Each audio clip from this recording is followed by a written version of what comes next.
and welcome back to My Happy Place. I'm Miss Joanna. And I'm Miss Charity, and we're here to bring you a little bit of sunshine and happiness.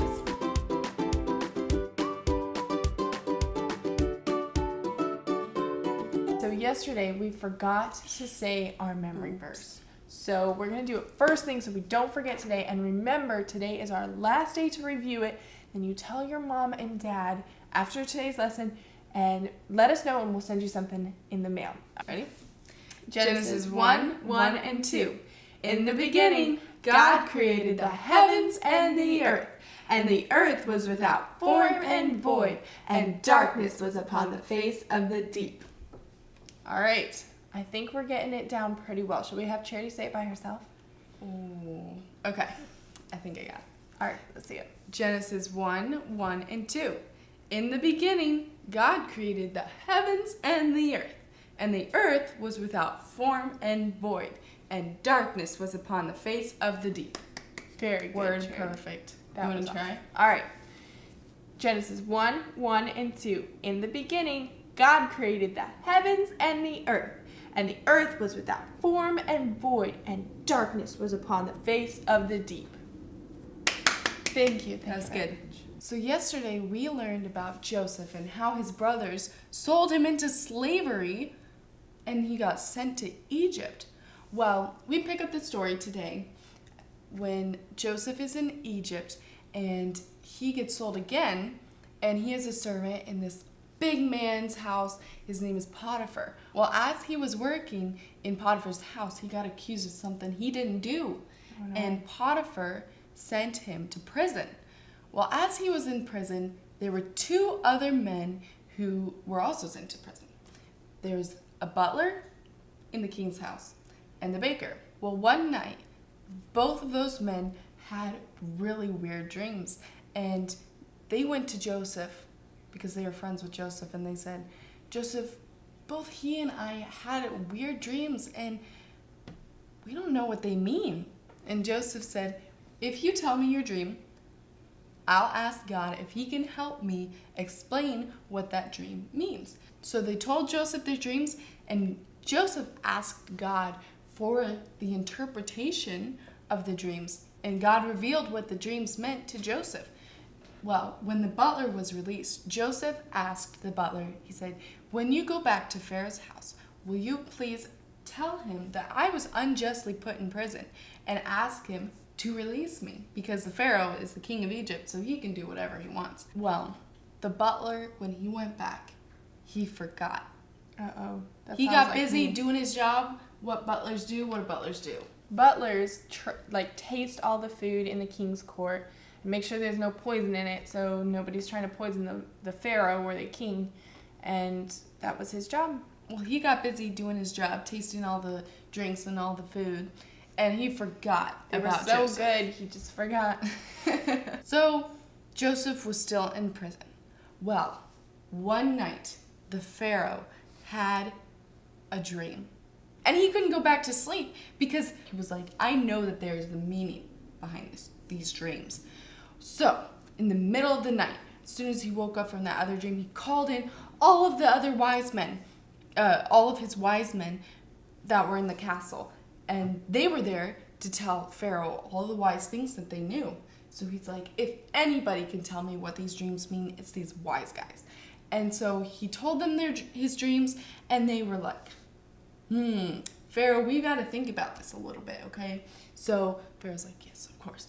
And he allowed them to think, and they were thinking and thinking, and they couldn't come up with anything.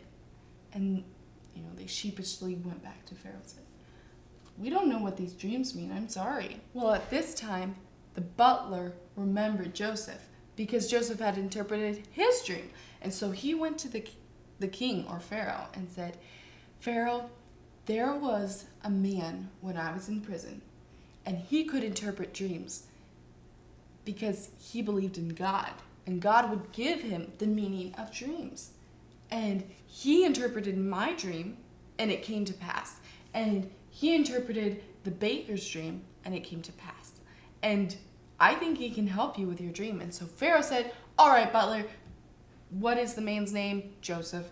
Okay, bring Joseph to me. Hello, my name is Pharaoh, king of Egypt.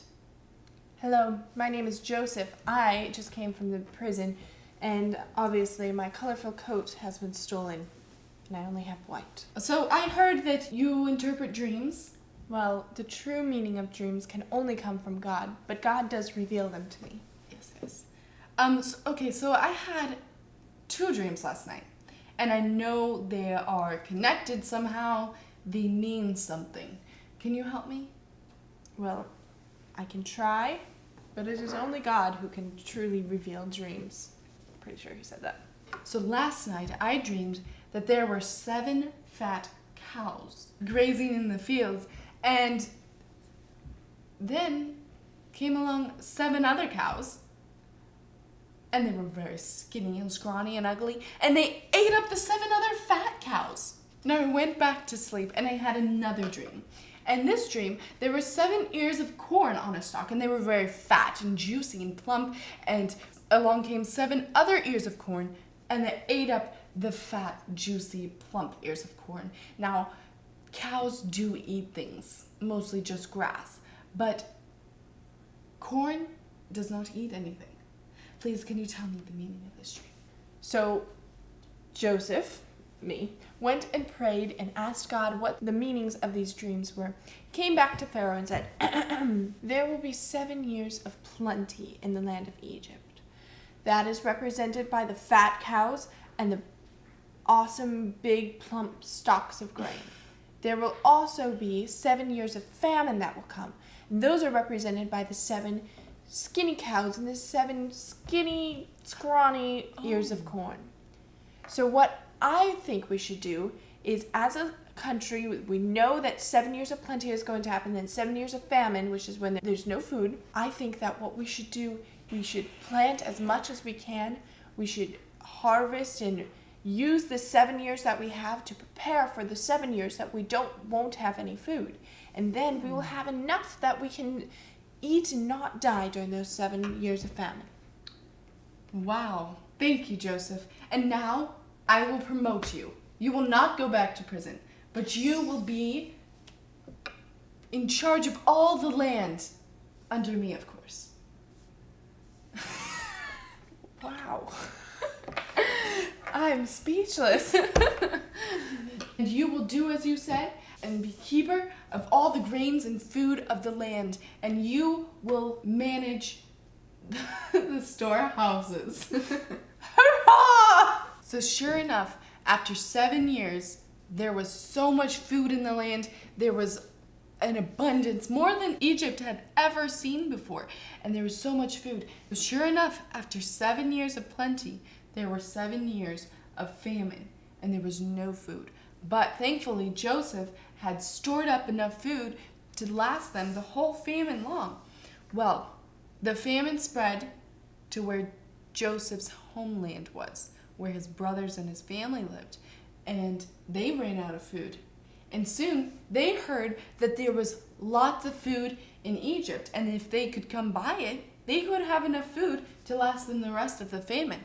Well, Joseph's brothers, of course, wanted to survive, so they went down to Egypt and they bought food. Well, they didn't recognize Joseph. He had changed. He wasn't wearing his coat of many colors. It was white. He had changed a lot.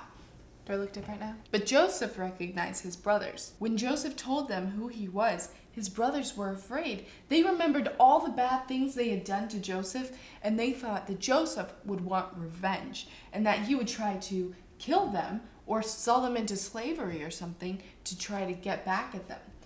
But Joseph had forgiven them. He didn't allow those wrongdoings to stay in his heart. He had asked God to help him forgive his brothers because they were really mean things, and he could have held on to that and been bitter and angry and said, you know what, if I see my brothers again, I'm going to get back at them, and I'm going to show them as much hatred and anger towards them as they showed me. But you know what? He forgave them, and he did not allow that to stay in his heart, and God gave him peace, and he was happy, and he was able to do what God wanted him to do, which was save Egypt, that whole area, from famine. And Joseph said, "Don't be afraid, brothers. God sent me to Egypt to save lives." Joseph embraced his brothers and gave them food. And then he brought his father and all his brothers to live in Egypt with him. If you look at the story, Joseph, he had so many bad things that happened to him. He could have been like, you know what? God doesn't care about me. God doesn't love me.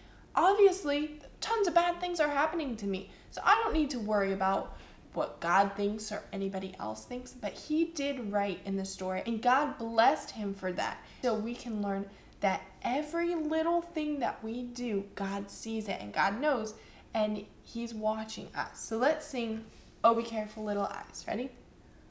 Oh, be careful, little eyes, what you see. Oh, be careful, little eyes, what you see. For the Father up above is looking down in love. Oh, be careful, little eyes, what you see. Oh, be careful, little hands, what you do. Oh, be careful, little hands, what you do. For the Father up above is looking down in love. Oh, be careful, little hands, what you do. Thank you guys so much for joining us today, and I hope you enjoyed today's lesson. See you next time. Bye!